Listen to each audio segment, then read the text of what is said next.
नमस्कार। कभी सोचा है कि किसी भी ऑर्गेनाइजेशन की सबसे कीमती चीज, सबसे बड़ा एसेट क्या होता है? आज हम इसी सवाल के इर्द गिर्द बात करेंगे, ह्यूमन रिसोर्स और डिसेबिलिटी इंक्लूजन पर।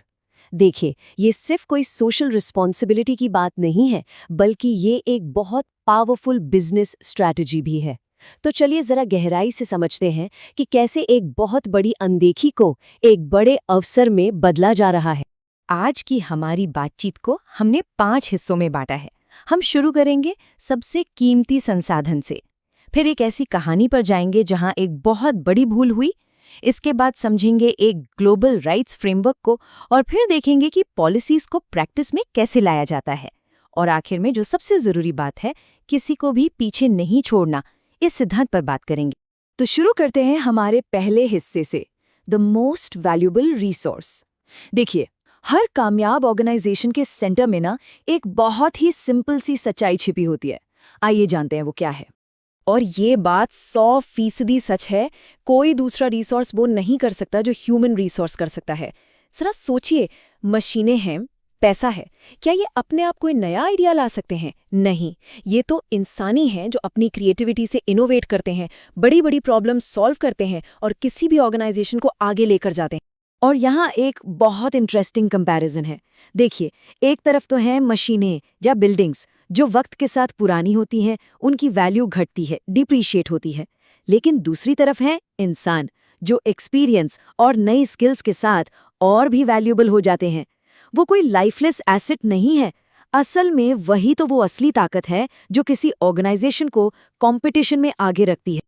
अच्छा, अगर ह्यूमन रिसोर्सेज इतने ही इम्पोर्टेंट हैं, तो सवाल ये उठता है कि क्या हम हमेशा सबको साथ लेकर चले हैं? हमारा अगला सेक्शन इसी सवाल का जवाब देगा, एक अनदेखी की कहानी। साल 2000 में पूरी दुनिया ने मिलकर मिलेनियम डेवलपमेंट गोल्स यानी MDGs तय किए थे। ये गरीबी, भूखमरी और बीमारियों से लड़ने के लिए एक बहुत बड़ा ग्लोबल एफर्ट था। लेकिन इस पूरे मिशन में एक बहुत बड़ी चूक हो गई। पर्सन्स विद डिसेबिलिटीज को इस फ्रेमवर्क में कहीं भी एक्सप्लिसिटली शामिल ही नहीं किया गया, मतलब वो तस्वीर से ही गायब थे। और इस अनदेखी का नतीजा क्या हुआ? वर्ल्ड बैंक के आंकड़े एक कड़वी सच्चाई दिखाते हैं। विकासशील देशों में 80% विकलांग व्यक्ति गरीबी रेखा से नीचे जी रहे हैं।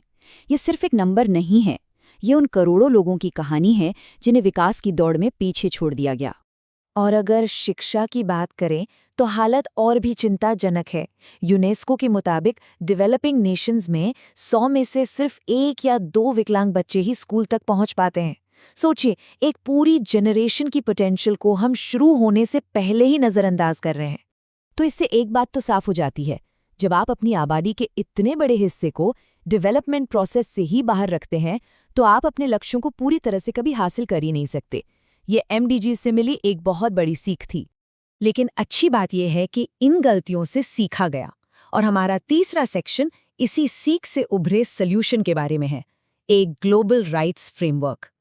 इसी सीख के जवाब में आया United Nations convention on the rights of persons with disabilities यानी UNCRPD। ये एक लैंडमार्क ट्रीटी थी जिसने, आप कह सकते हैं, पूरा नजरिया ही बदल दिया। इसका मकसद एकदम साफ है, ये पक्का करना कि विकलांग व्यक्तियों को भी वही ह्यूमन राइट्स और आज़ादी मिले जो किसी और को मिलती है। ये चैरिटी से राइट्स बेस्ड अप्रोच की तरफ एक बहुत बड़ा शिफ्ट था।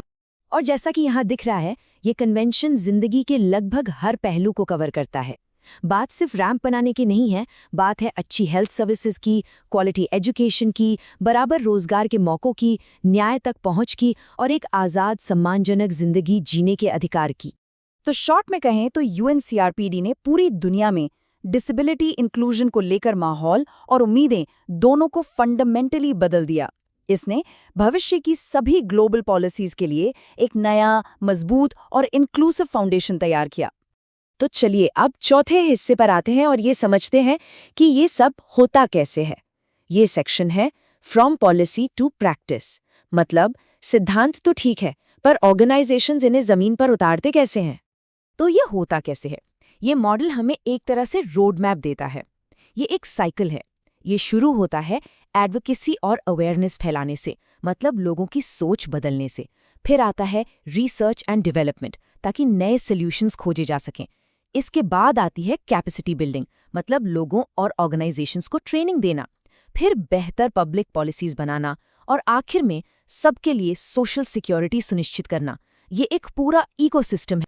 तो ये मॉडल सिर्फ कागज पर बना कोई थ्योरी नहीं है, ये बिजनेसेस और इंस्टीट्यूशंस के लिए एक प्रैक्टिकल गाइड है जो बताता है कि इंक्लूजन के बड़े बड़े विचारों को रोजमर्रा के कॉन्क्रीट एक्शंस में कैसे बदला जाए।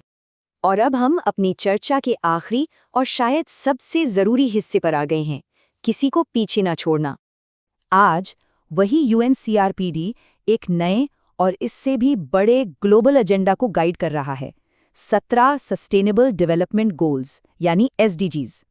ये गोल्स 2030 तक दुनिया को सबके लिए एक बेहतर जगह बनाने का वादा करते हैं और UNCRPD ये पक्का करने में मदद करता है कि ये वादा विकलांग व्यक्तियों के लिए भी पूरा हो। ये दिखाता है कि ह्यूमन राइट्स और सच्चा डेवलपमेंट एक ही सिक्के के दो पहलू हैं। ये टेबल दिखाता है कि ये दोनों ग्लोबल फ्रेमवर्क्स मिलकर कैसे काम करते हैं। इसे एक पार्टनरशिप की तरह सोचिए। UNCRPD SDGs को बताता है कि कैसे इंक्लूसिव बना जाए और SDGs UNCRPD को आगे बढ़ने के लिए क्या यानी रिसोर्सेज और डेटा देते हैं। ये एक दूसरे के बिना अधूरे हैं। और इन दोनों के दिल में है सस्टेनेबल डेवलपमेंट गोल्स का ये पावरफुल सिद्धांत, लीव नो वन बिहाइंड। ये 2030 एजेंडा का सबसे बड़ा वादा है। इसका सीधा सा मतलब है डेवलपमेंट सबके लिए है, बिना किसी एक्सेप्शन के, और हमें ये सुनिश्चित करना होगा कि जो सबसे कमज़ोर हैं, जो सबसे पीछे रह गए हैं, उन तक पहले पहुंचा जाए। ये सिद्धांत डिसेबिलिटी इंक्लूजन को हाशिए से उठाकर डेवलपमेंट के बिल्कुल सेंटर में ले आता है। और आखिर में ये सारी बातें आकर एक सवाल पर रुकती हैं, एक सवाल जो हम सबको खुद से पूछना चाहिए। हम अपने वर्क प्लेसेस में, अपनी कम्युनिटीज़ में ये कैसे पक्का कर रहे हैं कि ये महान सिद्धांत सिर्फ एक स्लोगन न रह जाए, बल्कि एक जीती जागती हकीकत बने। ये एक ऐसा सवाल है जिसका जवाब हम सबको मिलकर खोजना होगा।